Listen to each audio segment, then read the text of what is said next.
Guys, good morning sa inyo lahat.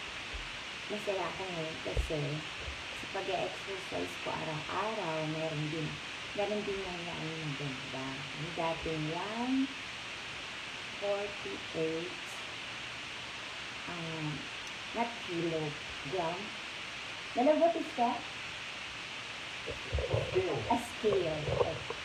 Timbang ngayon, kasi kumain na ako ng breakfast. Ayan. Yan siya. 145 po. Tapos,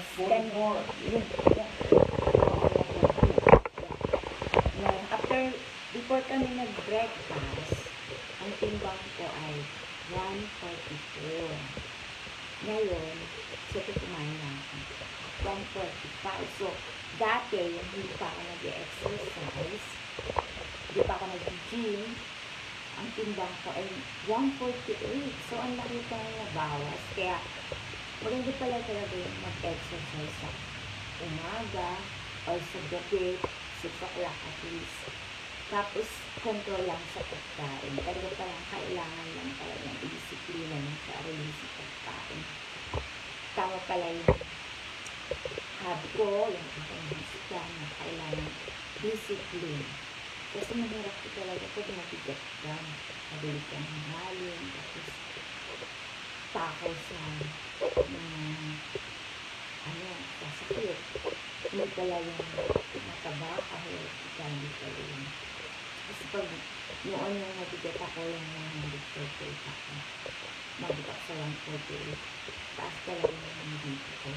Ngayon okay na. Mahirap tayo talaga mag-exercise.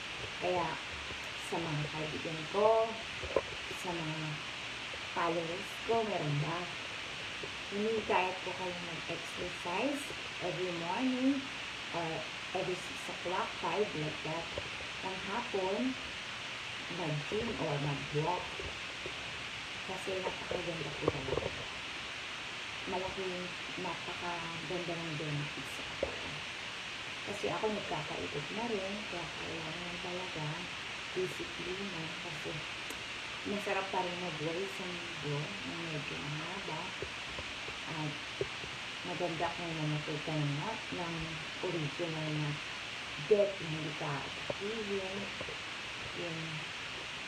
Maganda yung mamatay kayo dahil sa katandaan, hindi dahil sa kapabayaan. Kaya hinihikayat ko po kayo mag-exercise every morning, saka ingat ko sa mga kinakain natin kasi pag tumatanda na tayo, hindi na kaya na katawan natin yung mga mantika, mga natatabang pagkain.